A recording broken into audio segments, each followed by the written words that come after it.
So I went back and kind of made sure I had these numbers, but on an average, we grow 20% every year. So That's I, perfect. and that's all organic. So I feel good about the 20% growth. It actually helps me to develop. I want to come work for you. I mean, just what you're building in St. George I'm sounds amazing. I want to So invest. Like, how do I get in on this perfect NPS score? I This know. is Now I'm about to crazy. move my family of 3 kids and a wife to St. George. No, and no. In all seriousness, like you know who you are, and I think that's very rare in this world.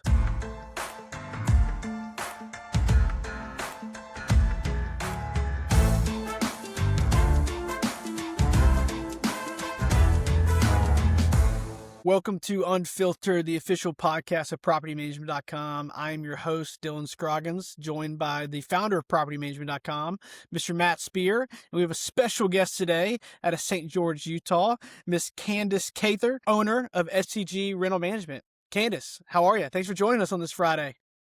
Good. How are you guys? Doing good, doing good. Well, we appreciate you jumping on. I know Matt spoke really highly of you in the conversation that you've had, but just to kick us off, we'd love to do the initial 10,000 foot view. I would love to hear how you got into property management and then also door count and just kind of your area of focus. So I started in 2005, and at that time, I mean, we are a smaller town that has definitely grown, but at that time there just really was a need for a good property manager that offered really good services. And so I just kind of started to dabble in it. I started in commercial and thought I would dabble in residential, and now that's all I do is residential. And I handled everything for over a decade. So How many doors are you guys at right now? so we're right around 380. 380. I think I saw 360 last time we talked a few months ago. So it sounds like you guys are on the up and up. Yeah, yeah, we always have some good growth. Yeah. And also, I think we should just talk about the elephant in the room. Like, it's a big, beautiful elephant, which is the fact that your survey results that we saw through propertymanagement.com, you guys had the number one, like, overall results of over 50 companies that completed the surveys. You literally had a perfect net promoter score with over, I think, around 10% of your owners completing the survey. So I think we just need to jump right into the elephant in the room. Like, how are you doing that? I really focus on the quality of service that we provide to our owners, which is why I've always believed that it's not so much about how fast I grow, but how I grow. And I've been very intentional with that for the last 20 years. And I'm excited because I think it shows. Yeah, it definitely shows. I mean, I think some of the things that jumped out to me, I've got my notebook here. I'll rattle a couple off. So I think your maintenance communication, I think 74% of your survey responders said that your maintenance communication was in under 24 hours. So they're hearing back quickly. 3 out of every 4 are hearing back quickly when something's happening. I can dig into a little bit of our overarching survey data around like maintenance communication being the number one like thing that owners are asking for, which is just super interesting that you're just hitting the nail on the head there. And then second, really on the similar theme of speed, 40% of your clients said, hey, they're getting vacancy taken care of in under 14 days. And so, between maintenance, between leasing, how has speed been is that a theme that your team talks about internally? Like, how do you get that result out of your systems? So honestly, it's been a standard that I set for myself from the very beginning. So even when I hired on employees, it's an expectation that we're on top of that and we're not letting things drop through, you know, the cracks. And I really feel like what I've done is built systems that keep people accountable so that we're constantly trying to make sure we're communicating with owners and people that are interested or maintenance or anyone so that we're making sure that everybody knows what's going on. We really are intentional with our leasing, making sure we're updating things, moving things around, talking to owners so we don't let things sit stagnant. Yeah, what's the structure that you guys have just like organizationally? Do you have a main point of contact with a property manager that sort of runs point for a lot of the communication, or is it, across the entire team and systems? So I do it probably a little bit different, but it is across the team. So Podium has like been a really good way to make sure that the communication goes across with everybody because you can pull up phone calls, you can tag people. So that's really helped us to make sure that everybody knows what's going on. Mainly maintenance is talking about maintenance. My property manager is he's talking with a lot of people. He is a main point. Trey. Trey. I saw Trey show up numerous times in the survey responses. So shout out to Trey making it happen. Yeah. Well, cool. Yeah, I'm kind of digging in right out of the gate. I'll kind of kick it back to Dylan to get it on the train on the tracks a little bit. But yeah, I had to jump into that because it was just, seeing literally 1,500 plus survey responses over the last couple of months. How much your company stood out. There's got to be some more secret sauce in there that hopefully we can uncover today. I love it. Yeah, you talked about intentionality from the very beginning. So let's rewind. How many doors did you start out with? How did you even get into property management? And yeah, tell us a little bit more about those early days. So I honestly had one investor that had commercial buildings that believed in me. And so that's kind of where we started. And that's where I saw this gap and this need that really needed to happen. And so I started at a real estate office. I was actually at a real estate office throughout my career until 3-4 years ago when I went off on my own and bought a building. So I worked with real estate agents, and that's how I built my business, was one door at a time. And everything that I have built has been referral based. I've never invested in like marketing. So I did that intentionally because I knew I was a one-woman show at the time. And so I wanted to make sure that I could always provide a quality service because these were agents in our community. And so that's how I really built my name, was through trust and making sure that I was taking care of their clients. And that way they just kept referring because they knew they could get a service that would be a good service. And then the owners would want to buy more properties. And so that's really what I've tried to relay back to real estate agents, is that we're here to help you create a lasting relationship with this investor so that they continue to want to buy properties. And I can't tell you how many investors we have that have grown their portfolio because they've had a good experience and gone Excellent. back to that agent to get more business. So in your growth trajectory, we talk about a lot on here with people that are really happy at 200 doors. We talk to some people who are really flustered at 2,000, right? So what does your growth trajectory look like? Were you always hoping to get to this 300 mark? Are you now looking to get to 500 to 1,000? Do you just really like where you're at now, which is completely fine? Walk us through how you got to where you're at and also just what your goals are for the business. So I've always had gratitude with wherever I'm at. So I really am happy with exactly where I'm at. But I also know that we have grown. So I went back and kind of made sure I had these numbers, but on an average, we grow 20% every year. So That's I perfect.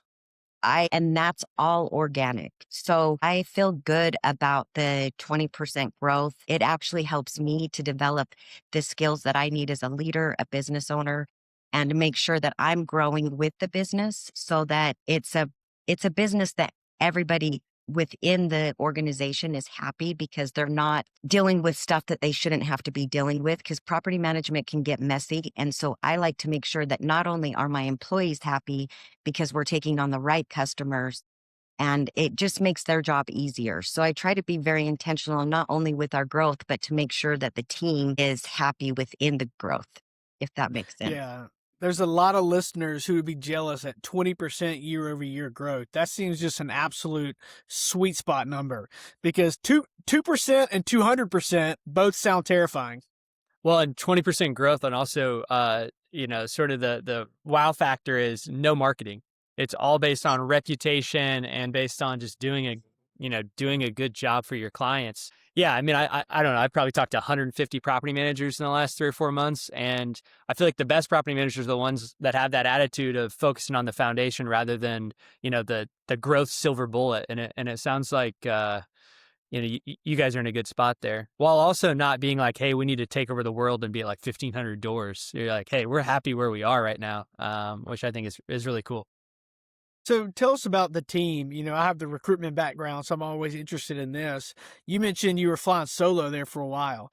Talk to us about how you pulled the trigger on bringing someone on. Shout out Troy or Trey. I forgot his name already. But just walk us through the evolution of building the team. Do you have RTM right now? Do you have maintenance in-house? I don't know if we asked that earlier, but yeah, give us a snapshot of the growth of the team and just those phases of team development. So my first hire was in 2019. So I literally went 14 years without hiring. And I think a lot of that was, not being able to delegate. And I've really had to learn how to do that. So my first employee, and she's still with me, is Amanda Morris, and she's our leasing agent.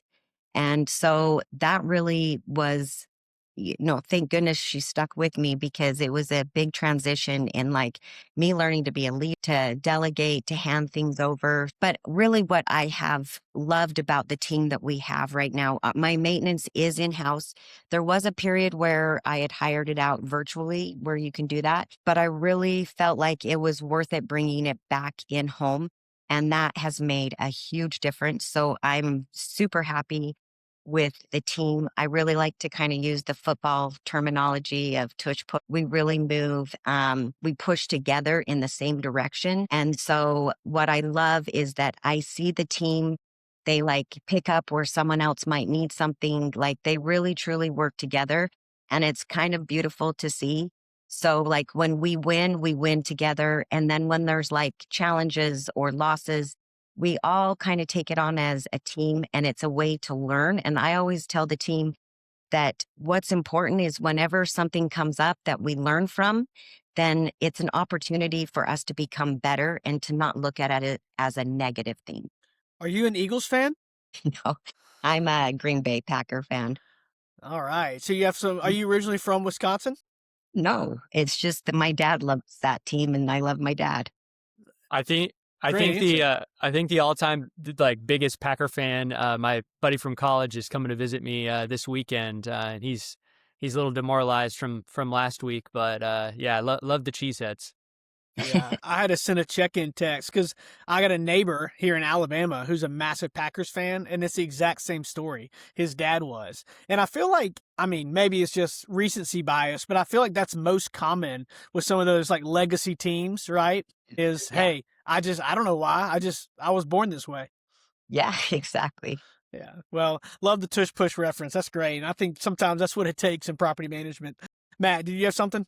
Well, yeah, I mean, especially with maintenance. I mean, are you guys using any like software tools that are helping support you on just kind of coordinating the chaos, around maintenance and that aggregate tush push mindset? Yeah, so we use Property Meld, which I love because it keeps all maintenance in one place. And we make sure our notes are up to date on how to communicate with the owner. I mean, we have a lot of detail within that software so that we try to keep it personalized as much as possible, even though we want it streamlined so that we always are doing the same thing. Yeah, and I'm kind of like the secret sauce, so I'll kind of dig in on that a bit. So it's like culturally, are you driving, with that fast, like with your clients saying like, hey, you're responding within 24 hours, like 3 out of 4 of them are saying that, like that doesn't just happen, right? And so is that something that you guys internally track with like KPIs and numbers, and you guys are just all over the performance there? Or is that more of a cultural sort of just like accountability mindset thing? Like how is that sort of the output? Like what's the input?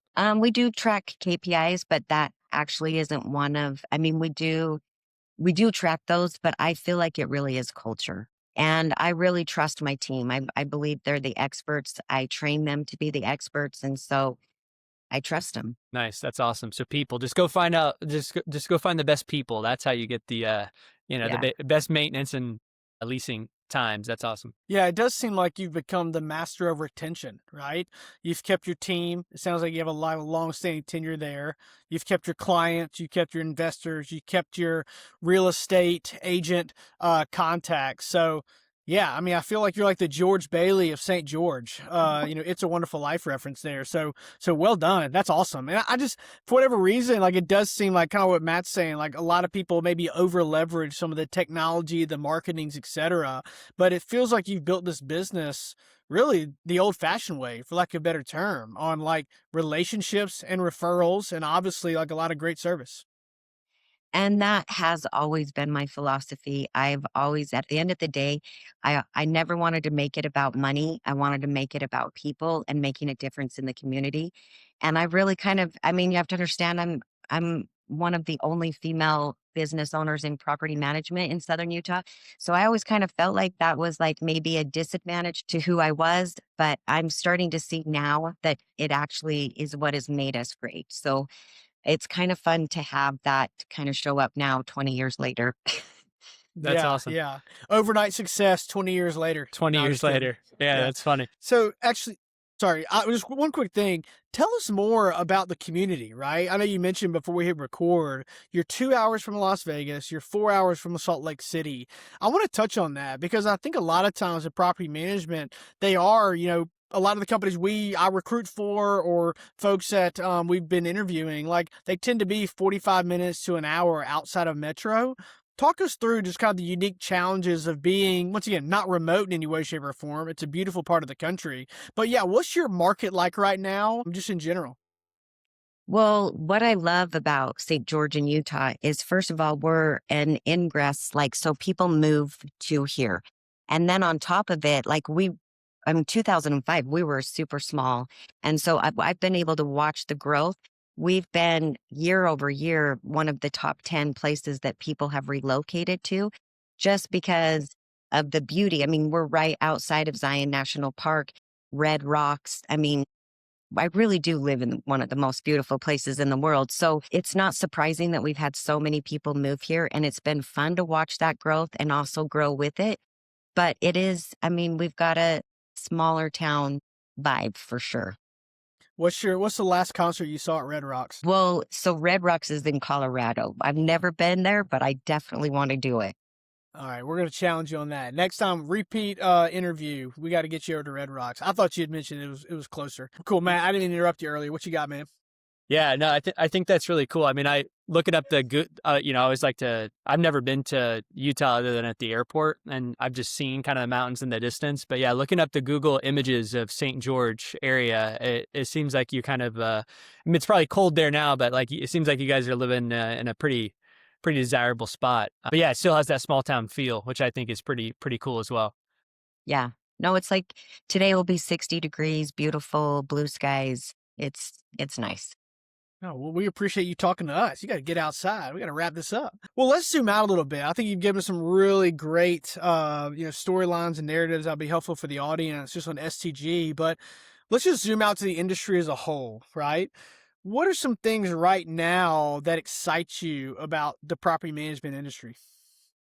So honestly, propertymanagement.com. And I say that because it is so wonderful to be able to hand in our actual reports, actually what our company is doing, and to have it be verified, and then to have it show up and show what I really feel like we've put into the company as employees and the team. So to have that be verified and show up in a positive aspect is like, it just makes these last 20 years and the hard work that I put into it and the hours I put into it, it makes it kind of worth it.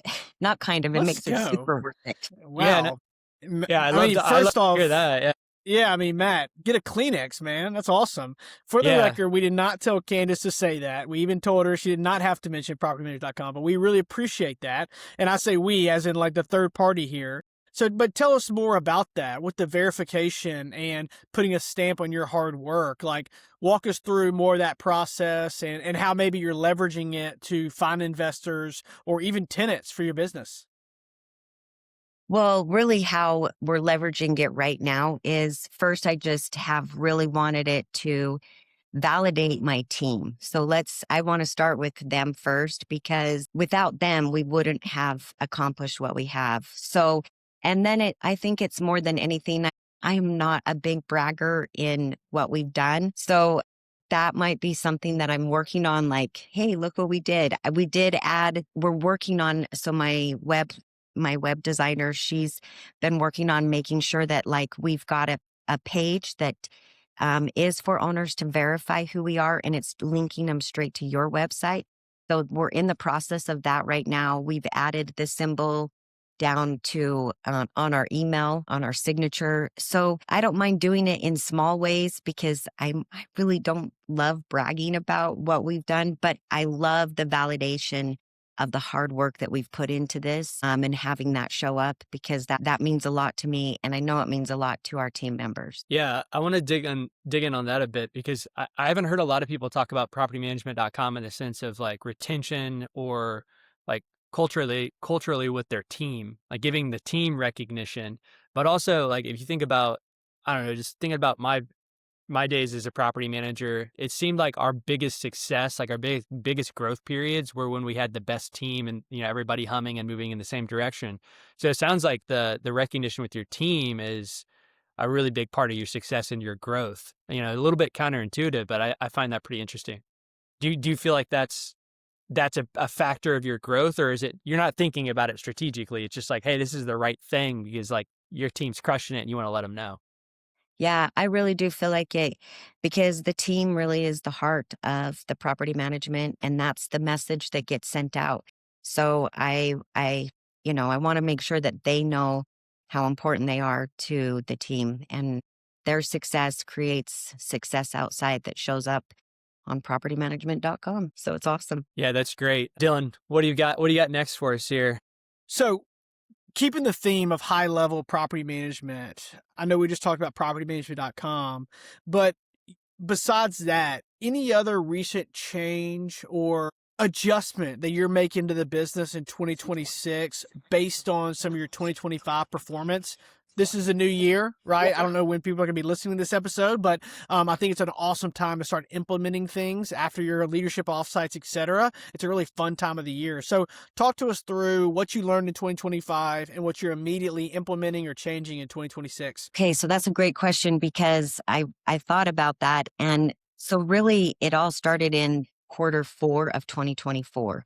And what I did at that point is I wanted to look at all foundational pieces as far as customer type, customer journey, job descriptions, our brand handbook. And I really wanted to get super clear as a business owner. And so I spent that quarter really doing some deep work on what I wanted the company to look like.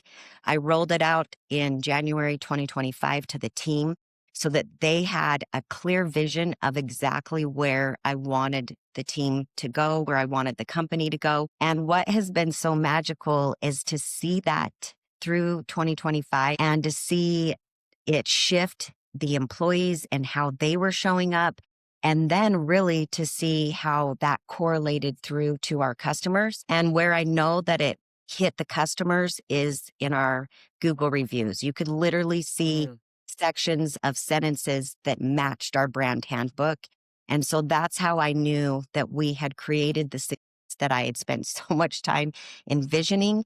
So really 2026, I am believing in the success that we created and kind of seeing that through, and then making small tweaks as needed. And do you think so?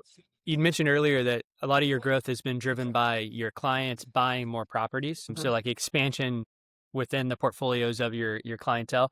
With interest rates, seems like they're trending down into 2026. Do you see that being something that'll affect, you know, your team in a good way, bad way? Sort of what's your outlook just on the current market?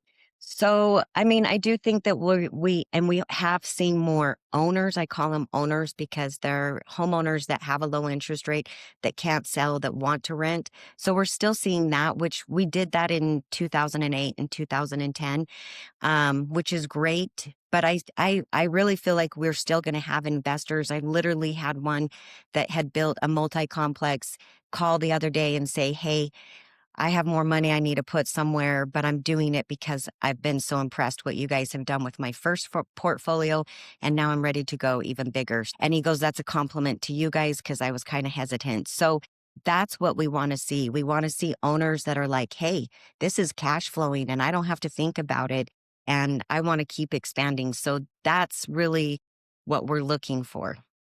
Yeah, and I think in our initial conversation that you and I had when we met, you'd mentioned that you read my newsletter about stale listings, and I was just like so happy to hear that someone actually read it and like started to utilize it. Is that part of your approach into 2026? Is that that stale listing sort of engagement being the escape hatch for some of the realtors that might be having some issues, moving their inventory?